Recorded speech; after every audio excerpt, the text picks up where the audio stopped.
Thanks a lot for coming in. Good morning. Happy to be here. Something about this community appeals to you? This is a wonderful place to live. For Kelowna Now, this is Camp Mulgat.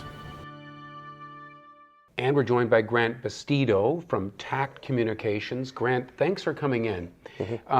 Your perspective on the Humboldt Broncos tragedy, in particular the aftermath of it, is truly unique because it was your company, because of some connections to some of the people in Humboldt. It was your company that came in to try to help deal with the aftermath of the crisis. There was a lot of communicating that had to happen. Tell us a little bit about it from your perspective when you first got there.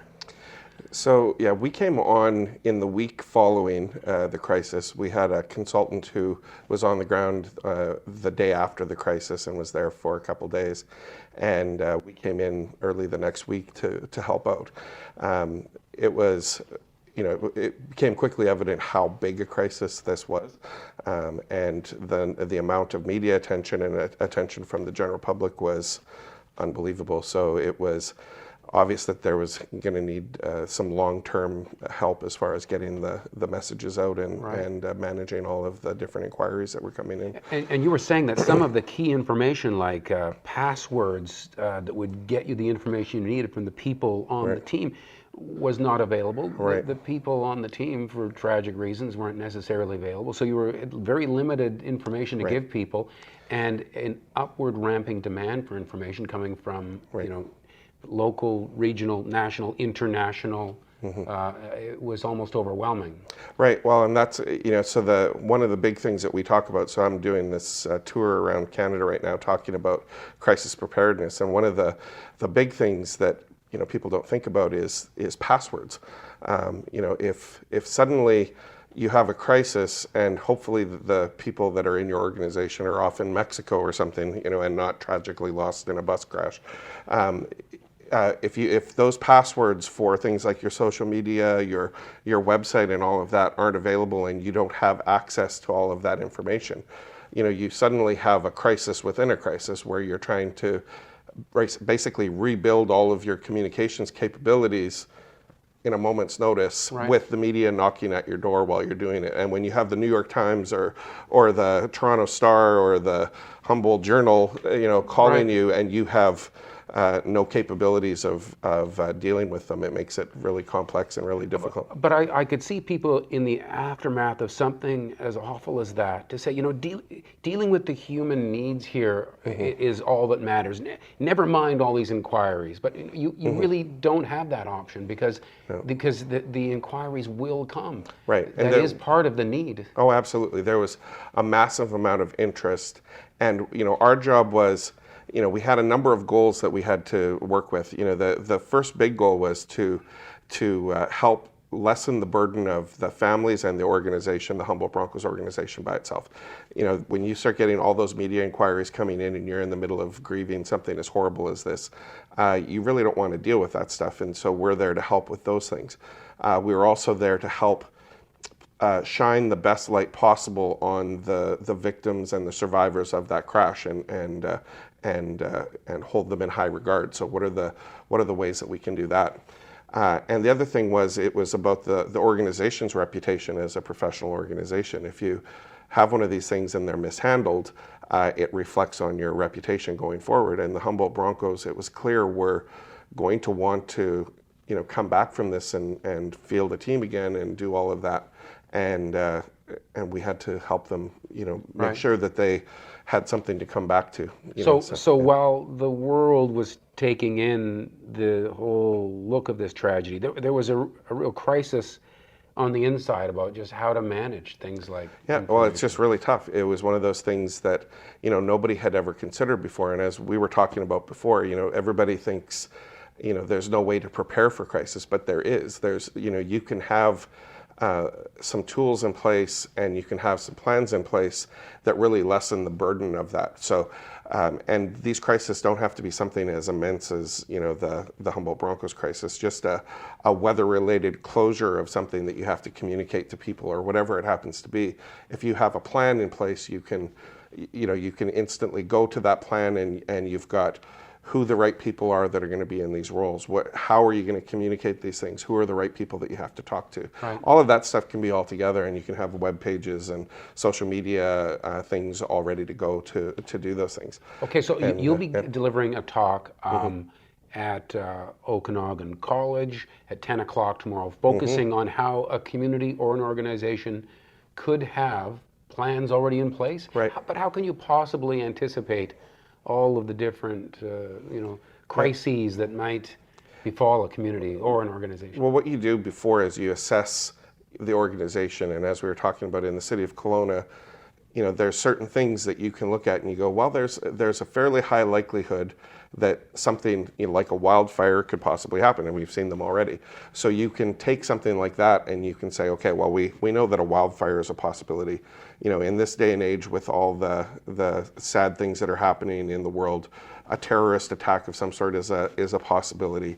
A mass shooting or something like that is a possibility. These are all things that we hope don't happen, but it's a possibility that they could happen. So if it does happen, what would we do, and what's the steps that we would take? And in each one of those things, there's slightly different things that you need to do. And so you have you start to put together some very basic plans. You don't put any detail in it because obviously every situation is different, but your response to those things can be similar in many ways for each of these things. So you were saying you could actually have like a website to deal with these different eventualities that's kind of dark and waiting, and then heaven forbid the day comes, this crisis within a crisis is reduced. For the Humboldt Broncos, we created a website in 4 hours that we had to create, write, launch in 4 hours. It was not something I ever want to have to do again. But basically, we could have had that website if we had a crisis plan in place, sitting there waiting, so that you could have flipped a switch and turned it on and put it live. And in a moment's notice, you could have done that. Instead, we were scrambling behind the scenes, and scrambling behind the scenes with the media knocking at your door is not something you want to do. And you can't, even when you're a professional company, it's difficult to do those things on a moment's notice and try to get this. But you were saying also that, I mean, there could come a time when a company like yours is brought in where you have a terrible, devastating event where there's actually some culpability on the part of the people that have employed you. Like the city really let down on something, and now the bad thing has happened. Right. So you'd have that difficulty to manage as well. But at least in this case, this was just a terrible thing that happened with no fault. At least no fault on the part of the Humboldt Broncos organization. Right. So we have there's two types of crisis. There's oppositional crisis and a non-oppositional crisis. This would be non-oppositional. Right, and this was the Humboldt Broncos was a non-oppositional crisis. They were the victims. They had no, they did nothing wrong that caused this. Then there's the other kind where you do have to step up and take on whatever responsibility is yours. Right, and those ones, when example of that would be the British petroleum oil spill in the Gulf of Mexico. Totally blamed on British Petroleum. The world is looking for them for answers, and they have to respond immediately. And they weren't able to respond immediately. They weren't prepared as well as they should be, even though they're a huge company, and made a bunch of faux pas in the process and basically ruined their reputation as an organization. So when you look around at the different communities, let's talk about municipalities for a minute, across Canada. Are most of them lacking this kind of planning? I wouldn't say they're lacking, because the one thing that cities have gotten good at now is sort of emergency preparedness. So they have emergency operations centers that they put into action very quickly, and they're able to handle, so something like a flood or those sorts of things. For the most part, towns and cities know from watching other things happen that they have to be prepared for those things. But when it comes to the communications side of it and the handling things, when you're talking, small towns in the middle of, Saskatchewan or Alberta or something like that, you never expect to see satellite trucks show up at your, you don't expect CNN and Sports Illustrated and the BBC to show up in your town. And that's what happened to Humboldt, and it was there, that's one of those things where it's very awe-inspiring when you see that come in, and it's scary because, whoever thought that this would happen, and it does. So would you say, there's a lot of towns that need to at least get some sort of framework together that's not currently there? Absolutely. So I think it's from a crisis communication standpoint and from a crisis management standpoint, knowing, having a plan, at least assessing their plan. So going in and you know, that's what we'll, you know, tomorrow when we do a workshop tomorrow afternoon with some folks, we'll be going through and basically saying, this is how you assess if your plan is up to snuff yet.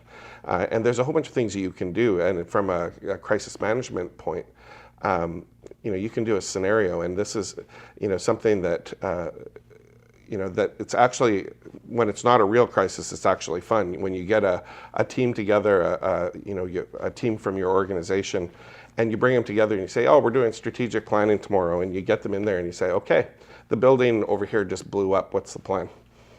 Yeah. Handle this, and then you work through it for a day, and you have, you know, all the different scenarios that happen throughout the day show up, and you have to deal with that, and you can assess to see if your team is ready and if they have the capabilities to do those things. So this Humboldt thing, I know for a lot of people, myself included, who had no direct connection with any of these people.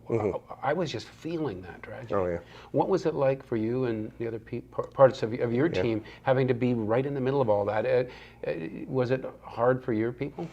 Yeah, you know, when we went in, so, you know, I've been doing this for a really long time, but most of the crisis things that I deal with are organizations that have done something silly and they've got themselves into trouble, or a executive who, you know, is getting beat up in the media or something and needs help. You know, those are our standard things that we deal with all the time. Things like this, they're pretty few and far between. And this one took it to a whole new level of interest across the world. It basically became a viral crisis where suddenly everybody in the world is watching. And so we saw the support and the number of people who came forward to offer their support and their help and money and all of those things was incredible. And as we were watching and we were getting, so the city of Humboldt handled most of the donations and things like that were coming in. But because we had a media line and a media email and things like that, people would sometimes send us stuff, of course, because if they weren't getting an answer there, they'd come to us. And so we saw thousands of pictures and emails and things like that of people. And after a while, you know, I was saying to you, the day that we really noticed it, the day that was the Jersey Day, where everybody in Canada basically wore a jersey, we started getting these pictures and videos, and I had a moment there where all of a sudden, you know, one of my folks says, are you okay? And I'm, why? And all of a sudden I realize, oh, now I understand, you know, I had no idea how much it was actually affecting me. You were taking it on. And what we noticed that day too is all of us were starting to really get emotionally invested in this. There's no way to not when you're dealing with, you know, a bunch of 20-year-olds that are lost. It's a very sad situation. And we had to figure out a way to deal with sort of those emotions and things. And one of the things that we probably should have done is taken advantage of all the great crisis counseling and stuff that was available. But we were so busy and didn't really think that those crisis counseling services were for us. And in hindsight, we probably should have taken advantage of those things, but we didn't. So, right. Yeah. Well, thanks for telling us all about it. Really it was super nice to meet you. And lots to think about there. Yeah. Well, thanks a lot. And thank you for watching Kelowna Now.